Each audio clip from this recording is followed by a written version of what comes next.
दोस्तों नमस्कार। मैं ओम पांडे आज फिर आपके सामने उपस्थित हूँ और एक नया टॉपिक लेकर के, जिस विषय का नाम है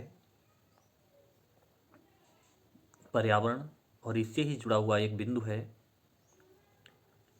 एक चिड़िया है फिंस बीवर।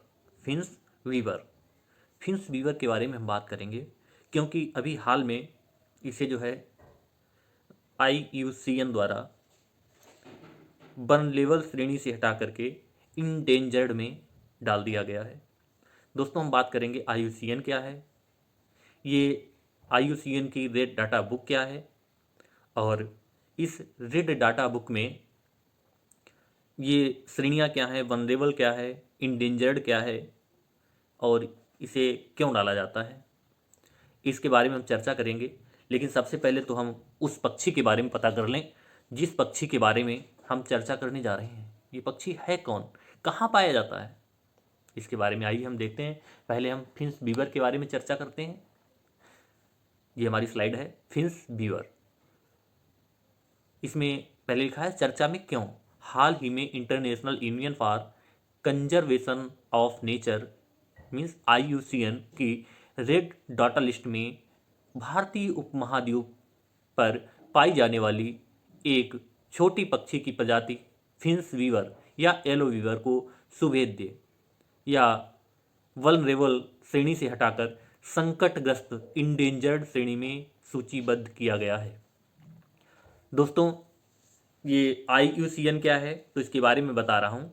IUCN की फुल फॉर्म है international union for conservation of nature. Hindi में हम अगर इसे कहना चाहें तो अंतर्राष्ट्रीय प्रकृति संरक्षण संघ, अंतर्राष्ट्रीय प्रकृति संरक्षण संघ कहेंगे। अंतर्राष्ट्रीय प्रकृति संरक्षण संघ की स्थापना जो है वो 5 अक्टूबर 1948 को फ्रांस के ब्लिटन ब्लू में हुई थी। फ्रांस के फाउंटेन ब्लू में 5 अक्टूबर 1948 को हुई थी। इसका मुख्यालय जो है वो ग्लैंड स्विट्जरलैंड में है और वर्तमान में इसके CEO ब्रूनो ऑरवेले हैं। इसकी स्थापना का मुख्य उद्देश्य या ये संस्था जो है वो प्राकृतिक संसाधनों के संरक्षण के लिए अंतर्राष्ट्रीय संघ को समर्पित है। ये IUCN एक बुक जारी करती है, रेड डाटा लिस्ट। इसमें संकटग्रस्त पशु और पक्षियों की जानकारी होती है, प्राणियों की और पौधों की संकटग्रस्त प्रजातियों की सूची दी हुई होती है।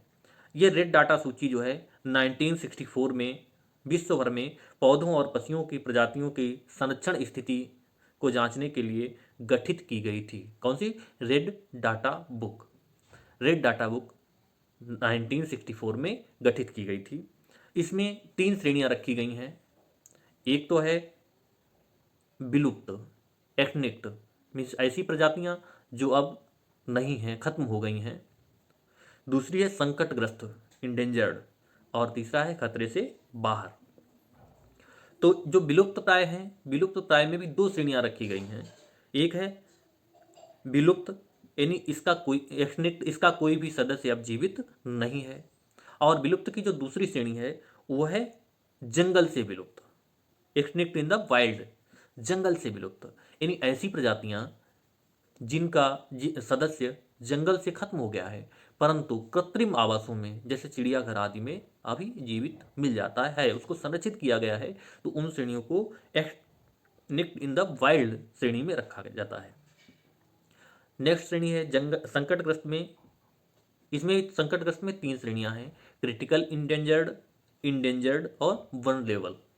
क्रिटिकल इंडेंजर्ड वो प्रजातियां हैं जो गंभीर रूप से विलुप्त प्राय हैं, यानी वनों से विलुप्त होने का खतरा लगातार मंडरा रहा है, वनों से विलुप्त होने का खतरा बना हुआ है। उनको इंडेंजर्ड, उनको जो है क्रिटिकली इंडेंजर्ड की सूची में रखा जाता है। इंडेंजर्ड ऐसी प्रजातियां जिनको भविष्य में विलुप्त होने का खतरा होने की संभावना है, यानी अभी तो संख्या है लेकिन ऐसा लग रहा है कि इन फ्यूचर ये हमारे यहाँ से खत्म हो जाएंगी। तो ऐसी प्रजातियों को इंडेंजर्ड सूची में रखा जाता है। वन लेवल ये असुरक्षित होती हैं। ये क्या है? असुरक्षित होती हैं, यानी इनकी संभावना होती है, अभी तो हैं लेकिन इन फ्यूचर इनका जो है खत्म होने की संभावना है। इनकी संख्या घट रही है तो उनको वन लेवल श्रेणी में रखा जाता है। और नेक्स्ट है खतरे से बाहर। इसमें भी दो श्रेणियां हैं। एक तो ENT यानी नियर थ्रेटेंड, संकट निकट है, ऐसी प्रजाति जिनकी जनसंख्या अभी है लेकिन निकट भविष्य में इनकी संख्या कम होने की संभावना है, इनका भविष्य संकट में हो सकता है। और लास्ट श्रेणी जो रखी जाती है सबसे कम खतरे वाली श्रेणियाँ, LC यानी संकट मुक्त, लीस्ट कंसर्न यानी इनकी संख्या जो है वो कम हो रही है। अब ये जो फिंस बीवर है इसको IUCN की रेड डाटा लिस्ट से वनरेबल श्रेणी से हटा करके इंडेंजर्ड श्रेणी में शामिल कर दिया गया। वन लेवल यानी जब वन लेवल में थी तो इनकी संख्या थी, ये असुरक्षित थी, लेकिन अब संकट में आ गई हैं, इंडेंजर्ड सूची में शामिल कर दिया गया है। इसका मीन्स इनकी संख्या लगातार घट रही है और घट गई है, इसलिए इनको एक और डेंजर सूची में शामिल कर दिया गया है। ये फिंस बीवर भारत में पाई जाती है। कहाँ पाई जाती है? भारत के उत्तराखंड में, पश्चिमी उत्तर प्रदेश के तराई मैदान में तथा असम के कुछ क्षेत्रों में पाई जाती है। ये जो फिंस बीवर है ये घास के मैदानों में पाई जाती है। ये अपने विशिष्ट प्रकार के घोंसले बनाती है, विशेष प्रकार के घोंसलों के लिए ही ये प्रसिद्ध है, जानी जाती है। ये सेमल के पेड़ों पर अपने घोंसले बनाती है। भारत में वर्तमान में इनकी आबादी 500 के आसपास है, लगभग 500 के आसपास है। इनकी संख्या में तेजी से गिरावट आ रही है। इसका मुख्य कारण इनके आवासों का नष्ट होना है, क्योंकि जो घास के मैदान हैं वो लगातार नष्ट होते जा रहे हैं, लगातार नष्ट होते जा रहे हैं। हम कृषि करते हैं उसके लिए घास के मैदानों को साफ करते हैं, हम निर्माण कार्य करते हैं, भवन निर्माण करते हैं उसके लिए घास के मैदानों को साफ करते हैं, हम इंडस्ट्री लगाते हैं उसके लिए घास के मैदानों को साफ करते हैं, हम रोड बनाते हैं उसके लिए भी घास के मैदानों को साफ करते हैं, और अपना घर बनाने के लिए हम दूसरे का घर उजाड़ते चले जा रहे हैं। तो ये जो है हमारी अनियंत्रित दोहन के कारण ये इंडेंजर्ड में शामिल हो गया है। इस पक्षी को बचाना है। रेड डाटा लिस्ट ने तो उसको जो है एक क्रिटिकल श्रेणी में शामिल कर दिया है, लेकिन मेरा आप सभी से अनुरोध है अगर हो सके तो इसको बचाने का प्रयास करें। आवास विनाश मुख्य कारण है। इस पक्षी को पहली बार भारत में 1866 में भारतीय राष्ट्रीय कांग्रेस के प्रथम अध्यक्ष, जो अध्यक्ष नहीं रहे, ये संस्थापक थे, E.O. ह्यूम, इन्होंने खोजा था। E.O. ह्यूम जो है एक पक्षी विज्ञानी और वनस्पति शास्त्री भी थे जिन्होंने इसे खोजा था। तो दोस्तों आज हमने जो है फिंस बीवर के बारे में जाना, रेड डाटा लिस्ट के बारे में जाना, IUCN के बारे में जाना। आप इसको मेरी बताई गई बातों को नोट कर लें और उम्मीद है कि ये क्वेश्चन परीक्षा में कहीं पर ब्लिंक करे तो इसका यूज करें। और धन्यवाद हमारे वीडियोस लगातार देखने के लिए। चैनल को सब्सक्राइब करें।